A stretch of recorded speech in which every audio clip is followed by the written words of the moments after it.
Attendez mes Barcelonais. J-1 FC Barcelone face au Girona. Et sur ce, on a eu droit à quelques informations anti-flic en conférence de presse d'avant-match. Mais bien avant de vous faire tout écouter mes chers Barcelonais, merci pour toute la force que vous me donnez ici. C'est ici que tout se passe, on enchaîne. De l'autocritique, l'entraînement d'aujourd'hui s'est très bien passé. Je vois de la confiance chez les gars. Nous avons perdu jeudi, c'est une leçon, mais la vie continue. Nous acceptons la défaite, mais nous sommes concentrés sur Girona. Il enchaîne en disant, j'ai parlé à l'arbitre dans les vestiaires pour qu'il m'explique le hors-jeu. La communication après le match a été positive et je considère cela comme un pas en avant. Je ne pense pas que notre défaite soit due à la faute de l'arbitre. Merci beaucoup flic, je vois maintenant que tu réfléchis bien. Parce que si on était vraiment positif, on devrait même gagner même si l'arbitrage était contre nous. Nous avons perdu le match jeudi et cela nous a servi de leçon. Nous devons accepter cette défaite et nous concentrer sur le match contre Girona. Concernant Rafinha, Rafinha nous manque, ça se voit même à l'entraînement. Pour moi, c'était notre joueur de la saison dernière. Concernant Rashford, Rashford va beaucoup mieux mais ne sera pas disponible demain. Contrairement à Rafinha qui sera disponible. Bernal est toujours prêt à débuter. Nous réfléchissons aux besoins du 11 de départ. Il pourrait jouer demain mais je pense qu'il y aura des changements. Nous devons être prudents avec Gavi quant à son renvoi. Et je pense que nous reverrons bientôt Pedri. Bref mes Barcelonais, pour tous ceux qui ne souhaiteraient rien louper de l'actu Barcelone, c'est ici que tout se passe. Abonnez-vous. Merci, on se capte. Attendez mes Barcelonais.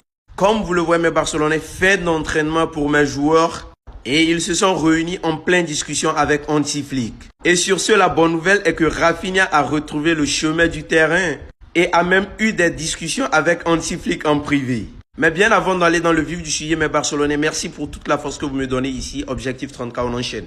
C'est officiel, selon ActuFoot, le FC Barcelone a envoyé une lettre de plainte à la Fédération espagnole suite à certaines décisions d'arbitrage.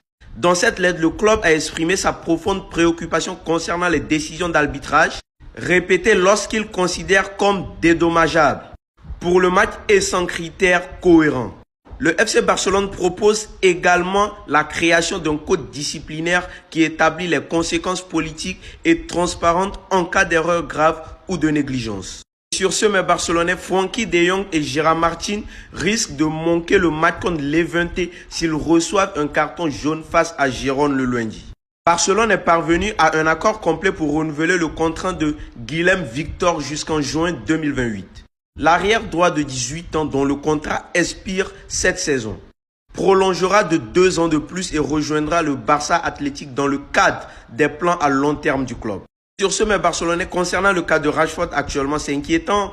Marcus Rashford vers un forfait contre Girona lundi. L'attaquant n'a pas participé à la séance collective du jour. Toujours gêné par le coup de genou reçu contre le Mallorca. Enfin bref, mes Barcelonais, vous savez quoi faire. Like, abonnement, partage, on se capte.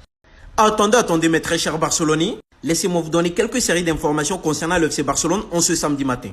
Et alors, mes Blaugrana, qu'est-ce qui se passe du côté du FC Barcelone? Est-ce la situation actuelle de nos deux latéraux, Alejandro Balde et Jules Koundé? Ou encore, est-ce le fait que le FC Barcelone envisage de porter une plainte contre l'arbitrage? Enfin bref, mes Barcelonais, rien de grave. Merci pour la force que vous me donnez. C'est ici que tout se passe, on pousse à 30K.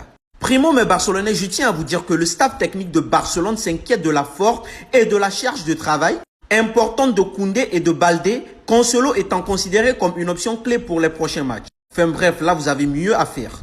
Cancelo est mieux, même 1000 fois mieux. Et sur ce, mes Barcelonais, je tiens à vous dire que Rafinha est de retour. Il a effectué l'intégralité de la séance collective aujourd'hui. Il sera convoqué pour le match contre Girona.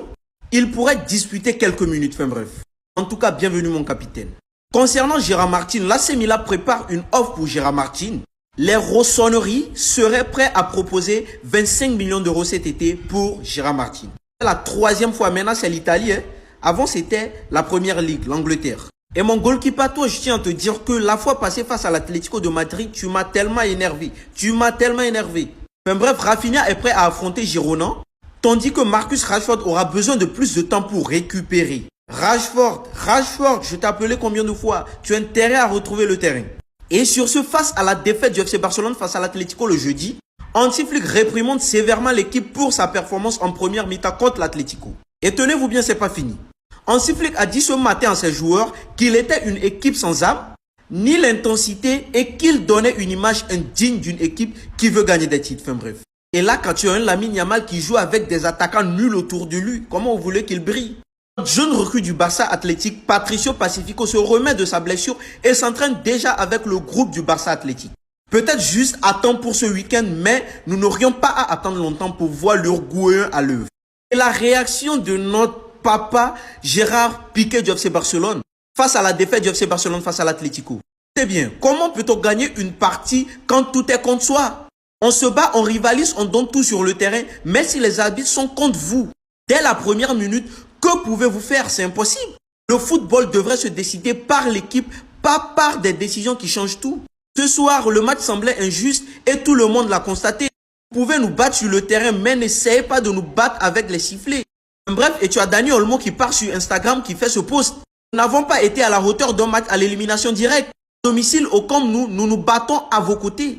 Supporters du Barça, pour renverser la situation, nous n'abandonnerons pas. Donc Olmo croit en une remontada. Garcia aussi sur son IG. Le match retour se déroule toujours au Camp Nou. On se battra pour l'emporter. Donc vous pensez battre l'Atlético à domicile. Enfin bref, pour ne rien louper de l'actu Barcelone, c'est ici que tout se passe, on est ensemble. Barça, t'as pas besoin d'avoir des ennemis quand on a déjà dans ta propre ville. Depuis la raclée qu'on a mangée, il y a tout qui pète. Entre le Barça qui envoie une lettre à la fédération espagnole, entre la RFEF qui refuse de diffuser l'enregistrement audio-var concernant le but refusé de Koubarsi, on se demande pourquoi. Entre la Grada Animation qui a fait un communiqué en expliquant que le Barça doit faire tout son possible pour être 60 000 supporters au Camp Nou, avoir la phase 1C. Mais bon, mauvaise nouvelle, l'ouverture du Goal Nord semble compromise à cause de lenteur administrative à la mairie. Pourquoi ça prend du temps? Parce que Ricafon a été nommé directeur de la mobilité et infrastructure et travaux de la mairie de Barcelone, qui est bien évidemment un anti-Laporta, qui est bien évidemment derrière l'opposant de Laporta, Victor Font. Et derrière ton tweet, Victor Font, tu vas pas m'avoir. Nous n'avons pas gagné aujourd'hui, mais à domicile, devant un stade déjà rempli de plus de 60 000 spectateurs, nous rebondirons. Faudrait déjà que ton pote ne fasse pas traîner le dossier. Moi, je la vois la manigance entre vous deux. Je vais même pas me pencher sur le cas de Bartomeu qui a coulé le club, qui fait que depuis des années on peut pas recruter convenablement. Et je vais même pas parler de tous les coups bas de Tebas, c'est inutile.